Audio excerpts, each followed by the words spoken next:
Quoi, Naomi dit, Ruth ne va pas n'importe comment. Il faut que tu te laves. Il faut que tu oignes ta tête et tu portes des vêtements. Bien aimé, quand on parle de vêtements, il ne s'agit pas seulement de porter les habits des marques. Hein, parce que nous, dans notre communauté, nous avons cette maladie. On veut toujours porter des habits des marques et tout. Tu peux même porter quelque chose que tu achètes au marché de Sacelle et tu seras toujours propre. Hein, tu seras toujours présentable.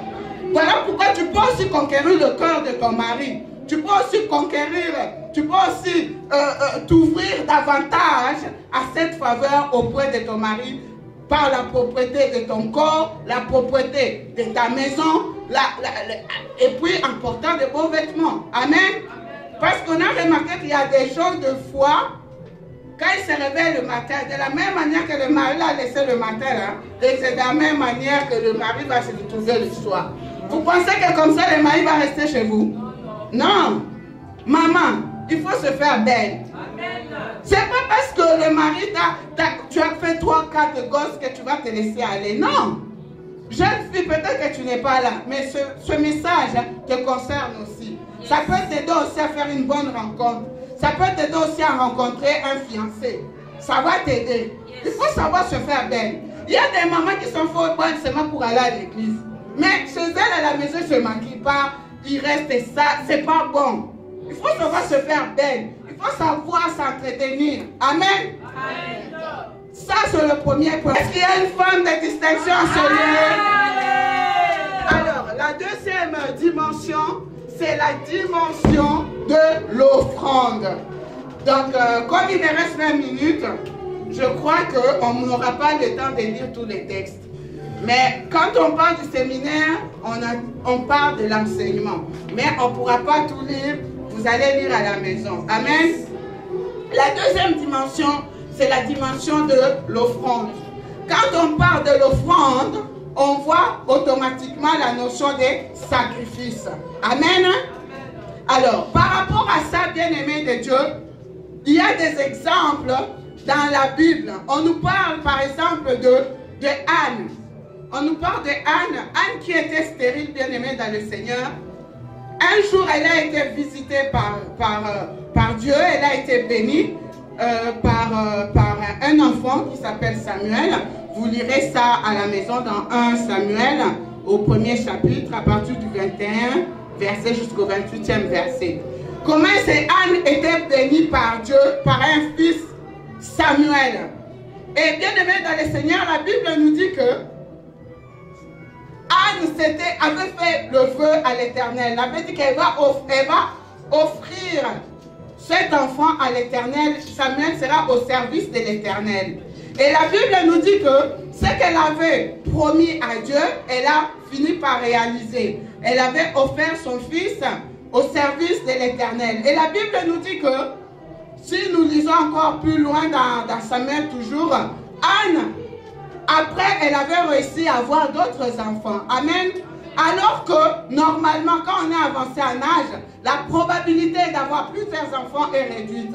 Mais là, la parole de Dieu nous dit que, par l'offrande de Samuel, Dieu l'avait béni en lui donnant encore d'autres enfants. Amen. Il y a aussi l'exemple d'Abraham. Nous savons qu'Abraham, il avait des promesses de Dieu en lui.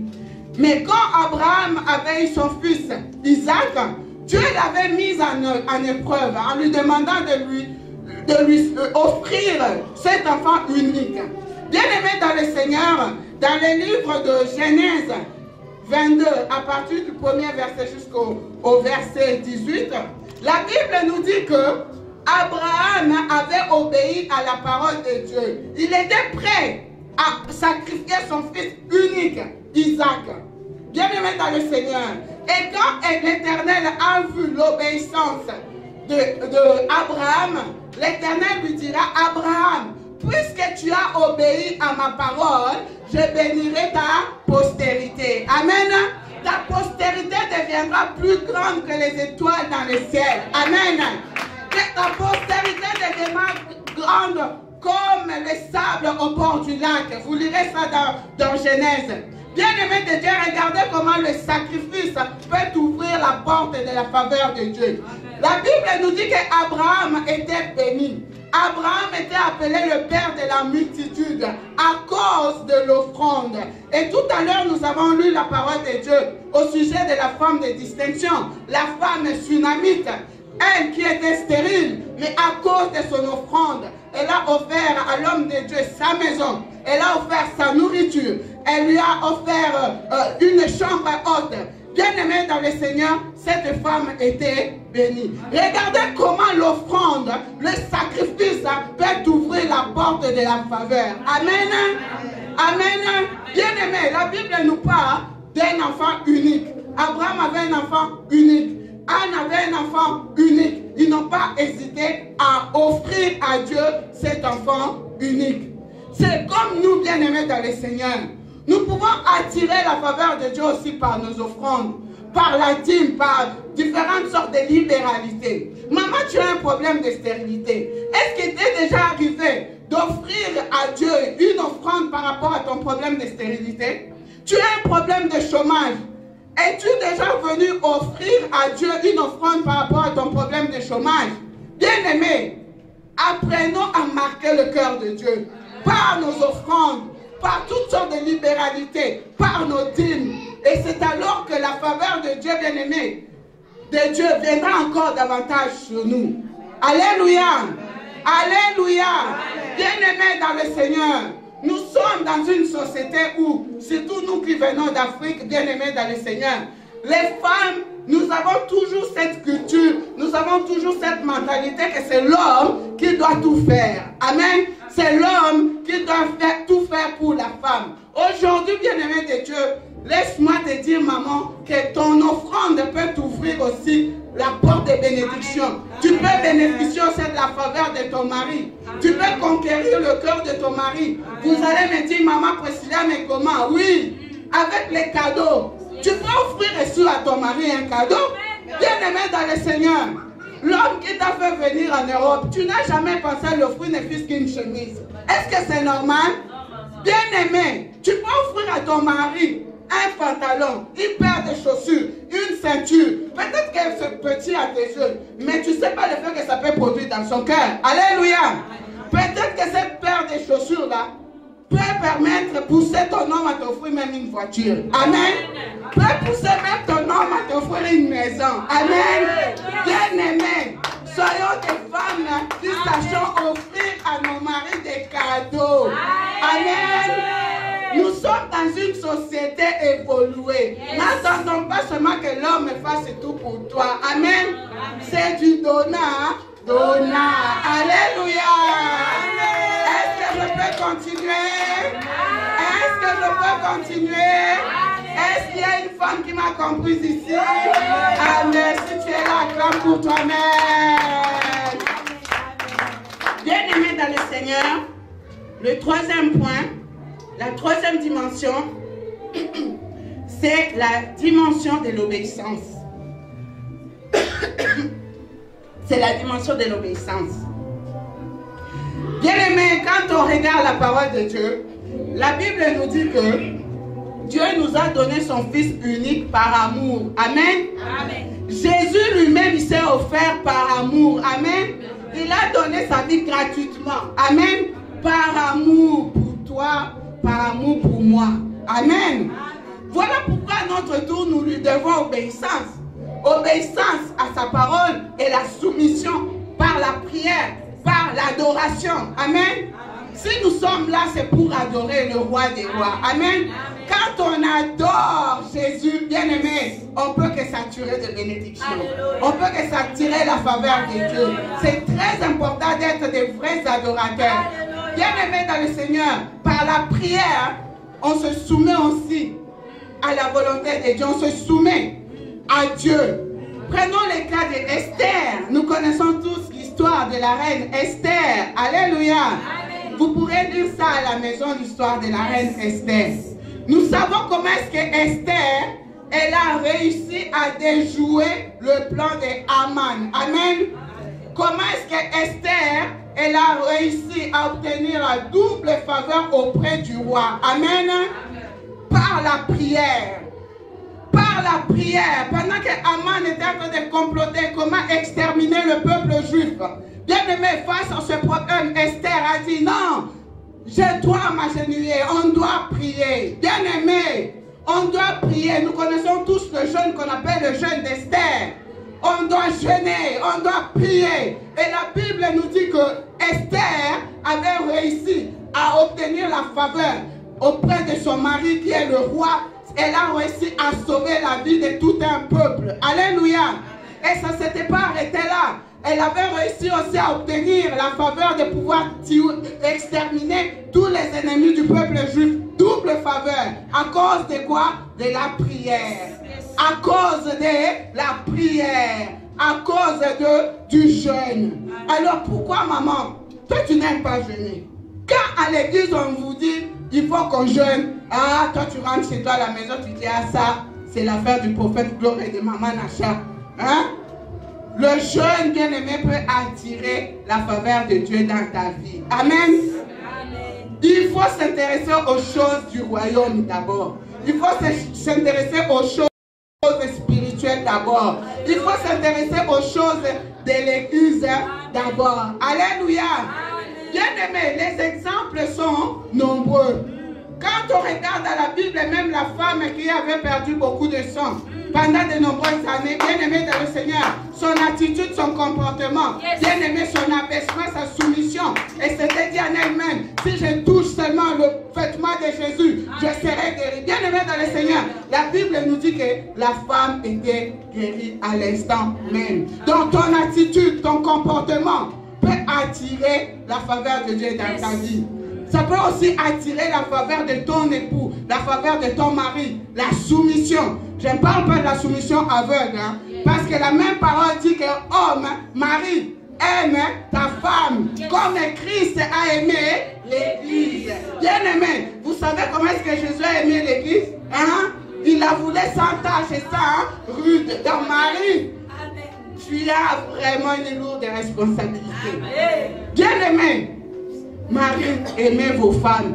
Et de la même manière, la femme, elle doit être soumise à son mari. Quand je parle de la soumission, c'est-à-dire, il faut être à l'écoute de l'autre. C'est pas que le mari est au point A, toi tu es déjà au point Z. Non. C'est pas comme ça que tu vas attirer, tu vas conquérir le cœur de ton mari. Alléluia! Alléluia! Est-ce qu'il y a une femme qui m'a compris ici? Amen, amen, amen, amen, amen. Bien-aimé, on court derrière le temps. Et la dernière dimension, on m'a mis mes restes, je ne sais pas combien. Bien-aimé, la dernière dimension, bien-aimé, la quatrième dimension, c'est la dimension du service. Alléluia. C'est la dimension du service. Alors, pour ça, vous allez lire chez vous à la maison, comme on m'a dit, mais reste moins de 10 minutes. Vous allez lire à la maison Genèse 47, à partir du 7e verset jusqu'au 10e verset, et 2 Chroniques, à partir du 2 Chroniques au chapitre 24, et vous prendrez le verset 15. Alléluia. Alors, quand je parle de la dimension du service, bien aimé, le service peut aussi attirer la faveur de Dieu dans ta vie. Le service peut aussi attirer la faveur de ton mari. Bien-aimé, quand je parle du service, vous regarderez, là on parle dans le livre de Genèse, je suis en train d'aller vite parce que j'ai plus beaucoup de temps, on parle de Jacob. Amen. On parle de Jacob. Genèse 47, verset 7 jusqu'au verset 10. On parle de Jacob. On nous explique comment est-ce que Joseph, nous connaissons tous l'histoire de Joseph, comment est-ce que Joseph a fait venir son père Jacob auprès pour le présenter à Pharaon. Amen. Et Jacob, quand il est arrivé devant Pharaon, Pharaon qui lui demande quel est ton âge. Bien-aimé dans le Seigneur, Jacob dira, j'ai 130 ans. J'ai 130 ans, mais mes jours ont été amers. Alléluia. Amen. Mes jours ont été amers. Bien-aimé dans le Seigneur, 130 ans avec de mauvais jours. Mais quand on regarde dans le livre de 2 Chroniques, au chapitre 24, verset 15, la Bible nous parle de Jéhoshaphat. Jéhoshaphat qui avait le même âge que Jacob, 130 ans. Mais la parole de Dieu nous dit que Jéhoshaphat était rassasié de jour. Amen. Était rassasié de jour jusqu'à ce qu'à sa mort, il a été enterré avec le roi. Alléluia. Alors, on peut s'interroger, pourquoi est-ce que Jacob avait 130 ans, mais ses jours étaient mauvais, et Jéhoshaphat, 130 ans, rassasié des jours, jusqu'à ce qu'il a été enterré avec le roi. On peut s'interroger. Bien-aimé, ce soir, peut-être je vais te choquer, peut-être je vais te scandaliser, on n'a pas beaucoup de temps. Mais quand vous allez lire la parole de Dieu, vous allez comprendre l'histoire. Jacob, bien-aimé dans le Seigneur, il n'a jamais servi Dieu. Amen. Jacob n'a jamais servi Dieu. Tout ce que Jacob a fait dans sa vie, bien-aimé, c'était pour son intérêt personnel, pour son enrichissement personnel, pour son égoïsme. Bien-aimé, Jacob est parti de la maison de son père, d'abord en volant la bénédiction de son frère. Il arrive chez son oncle Laban, il tombe amoureux de Rachel. On lui demande pour la dot, tu dois travailler 7 ans. Yes. Malheureusement, après 7 ans, on l'escroque, bien aimé. On les trompe, on lui donne Léa. Comme il était amoureux de Léa, il a décidé de Rachel, il a décidé à tout prix d'épouser Rachel. On dira 7 ans encore. Bien aimé dans le Seigneur, Jacob a fait 14 ans. Alors, est-ce que les 14 ans, c'était pour Dieu? Non. Est-ce que les 14 ans, c'était pour Dieu? Non. Alors, c'était pour lui-même. Bien aimé dans le Seigneur, les 14 ans, c'était pour lui-même. Même par rapport quand il gardait les bêtes et tout ça, il avait dit à Laban, on va se partager. Les brebis qui seront tachées, ça sera pour moi, et les autres, ça sera pour toi. C'était pour son enrichissement personnel. C'est comme toi au moins aussi. Quand on va au travail, est-ce qu'on travaille pour Dieu? Hein? On travaille pour payer nos factures, on travaille pour payer nos charges, on travaille pour payer nos maisons, nos loyers, tout ça, n'est-ce pas? Alors, si tu travailles pour Dieu, gloire au Seigneur. Mais moi, je sais que nous tous, nous allons pour payer nos charges. Alléluia. Mais par contre, Jéhoshaphat, la parole de Dieu nous dit ceci. Jéhoshaphat, à l'époque du règne du roi Joas, bien aimé dans le Seigneur, Jéhoshaphat a fait du bien pour la maison d'Israël. Jéhoshaphat avait construit un temple, la maison d'Israël qui était détruite. Alléluia. Pendant que le roi Joas avait convoqué les responsables, les Lévites, pour construire le temple, les responsables et les Lévites avaient négligé. Mais Jéhoshaphat, bien aimé de Dieu, la Bible nous dit, vous allez lire ça dans 2 Chroniques 24 à partir du verset 15. La Bible nous dit que Jéhoshaphat avait réussi à réunir de l'argent, à récolter les fonds, et il avait réussi à bâtir la maison d'Israël. Alléluia. Il a travaillé pour Dieu. Il a travaillé pour Dieu. Il a fait du bien autour de lui. Voilà pourquoi le jour où Jéhoshaphat est décédé, Dieu s'est souvenu de lui. Dieu a dit, à cause de ce que tu as fait pour moi, toi, Jéhoshaphat, tu seras enterré avec le roi. Bien aimé dans le Seigneur, le service attire la faveur de Dieu. Le service attire la faveur aussi de son époux. On peut parler de son époux, de la maison aussi, comme je dis, relation verticale et horizontale. Rendons-nous service aussi à la maison. Rends service à ton mari dans la cuisine. Rends service à ton mari au salon. Rends service à ton mari même dans la chambre. Je vais te poser la question, maman, pourquoi toi tu dors avec un jogging? Hein? Alléluia! On va ouvrir les poquets aujourd'hui. Il s'agit d'un séminaire de maman. Amen. Pourquoi tu dors avec un jogging? Bien aimé dans le Seigneur, il faut savoir que il faut apprendre à se rendre service mutuellement. Faute de temps, je ne peux pas tout ouvrir. Alléluia. Rends service à ton mari à la cuisine. Même si nous sommes en Europe, nous avons tous le boulot, le travail. Mais pourquoi quand ton mari te demande de la sémoule, tu dis, ah, va faire la sémoule toi-même. Hein, bien aimé dans le Seigneur. Pourquoi? Hein? Avant, tu lavais les vêtements de ton mari. Hein? La Bible dit que tu es une aide. Tu es une aide. Tu es une aide. Tu es une aide. Pourquoi tu n'aides ton mari à faire la sémoule, à faire à manger? Pourquoi tu lavais les habits de ton mari mais tu ne les fais plus? Pourquoi? Tu es une aide. Bien aimé dans le Seigneur, le service attire la faveur de Dieu. Les services attirent la faveur de son époux. Dans le nom de Jésus.